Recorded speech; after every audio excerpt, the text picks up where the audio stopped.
Drug के supply chain के खिलाफ हम रूथलेस अप्रोच को अपनाए हैं। मेरा राज्यों को अनुरोध है कि सिर्फ केंद्र पर निर्भर रहकर नहीं हो पाएगा।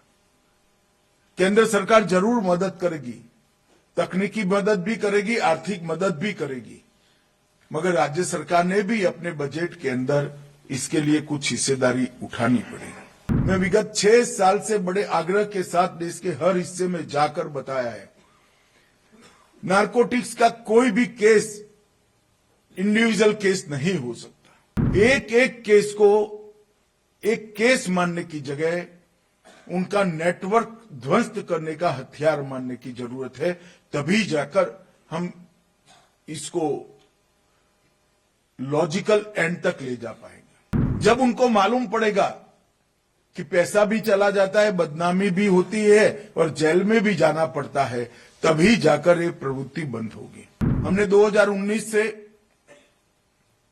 हमारे अप्रोच में बदलाव लाया है। ड्रग के सप्लाई चेन के खिलाफ हम रूथलेस अप्रोच को अपनाए हैं। डिमांड रिडक्शन में स्ट्रेटेजिक अप्रोच अपनाया है और जो उसके भोग बने हुए विक्टिम हैं, उनके साथ ह्यूमन अप्रोच के साथ हमने आगे बढ़ने का तय किया है। ये तीनों हिस्से ये व्यापार से जो जुड़े हुए हैं, इसके साथ एक अप्रोच से काम नहीं हो सकता और इसके लिए अनेक चीज, अनेक पद्धतियां हमने आने वाले दिनों में करनी पड़ेगी। जैसा मैंने पहले कहा, मानस ऐप को लोकप्रिय बनाना, टोल फ्री नंबर को सार्थक बनाना, पीट एनडीपीएस का उपयोग हमें बढ़ाना ही पड़ेगा। मैं बाद में बताता हूं, अभी भी इसमें काफी कुछ काम करने की जरूरत है। संपत्ति जब्ती के कानूनी प्रावधान का उपयोग भी केयरफुली मगर बहुत बढ़ाने की जरूरत है। कोर्टों को स्थापित करने में हाईकोर्ट के साथ संवाद कर आगे बढ़ना पड़ेगा। इस मोर्चे पर भी हम काफी पीछे हैं। मैं बाद में बताता हूं, विशेषकर उत्तरी क्षेत्र देश का काफी पीछे है। एफएसएल क्षमता की वृद्धि के लिए मेरा राज्यों को अनुरोध है कि सिर्फ केंद्र पर निर्भर रहकर नहीं हो पाएगा। केंद्र सरकार जरूर मदद करेगी, तकनीकी मदद भी करेगी, आर्थिक मदद भी करेगी, मगर राज्य सरकार ने भी अपने बजट के अंदर इसके लिए कुछ हिस्सेदारी उठानी पड़ेगी। टॉप टू बॉटम और बॉटम टू टॉप इन्वेस्टिगेशन बड़ा महत्वपूर्ण है। मैं विगत 6 साल से बड़े आग्रह के साथ देश के हर हिस्से में जाकर बताया है, नारकोटिक्स का कोई भी केस इंडिविजुअल केस नहीं हो सकता। एक छोटी सी पुड़िया उपयोग करने वाला कोई नशेड़ी पकड़ा जाता है तो उसको तो हम नशा मुक्त अभियान के केंद्र में पहुंचाए, मगर वो पुड़िया कहां से आई और पुड़िया से लेकर देश में इसकी एंट्री या उत्पादन कहां तक हुआ, वहां तक का जब तक इन्वेस्टिगेशन नहीं करते हैं, एजेंसियों ने इसको इन्वेस्टिगेशन को समाप्त नहीं मानना चाहिए।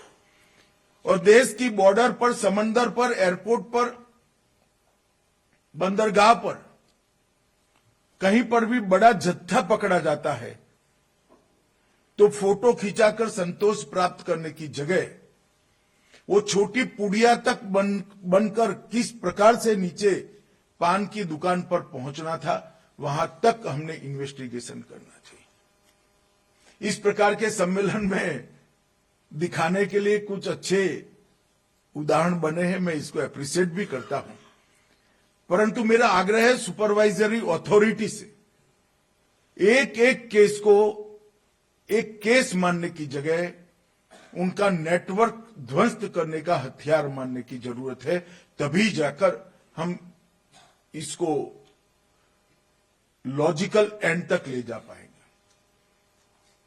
दूसरा मेरा आग्रह है कि कोई भी नशे का कारोबार क्यों करता है,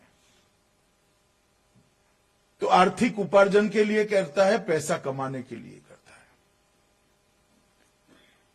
इसका फाइनेंशियल इन्वेस्टिगेशन और संपत्ति जब्त करने की कार्यवाही अब जब तक नहीं करेंगे तब तक ये वृत्ति को रोकने में सफल नहीं होगा। जब उनको मालूम पड़ेगा कि पैसा भी चला जाता है, बदनामी भी होती है और जेल में भी जाना पड़ता है, तभी जाकर ये प्रवृत्ति बंद होगी। तो कोई भी बड़ा केस फाइनेंशियल इन्वेस्टिगेशन करे बगैर समाप्त करने की हम गलती न करें, इसको आगे बढ़ाएं, वो भी बहुत जरूरी है। अगर होल ऑफ गवर्नमेंट अप्रोच को सफल करना है तो एनकोड की सभी स्तर की बैठकों को सजगता के साथ करना भी पड़ेगा, संख्या भी बढ़ानी पड़ेगी और इसको संवेदना के साथ परिणाम लक्ष्य भी बनाना पड़ेगा।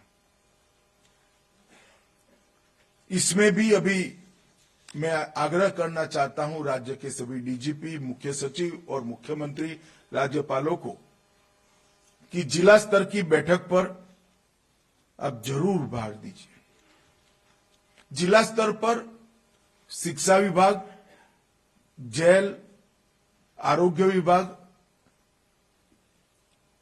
अपना मेडिसिन, केमिकल और फर्टिलाइजर डिपार्टमेंट, पुलिस और राजस्व, ये सारे एकत्रित आते हैं।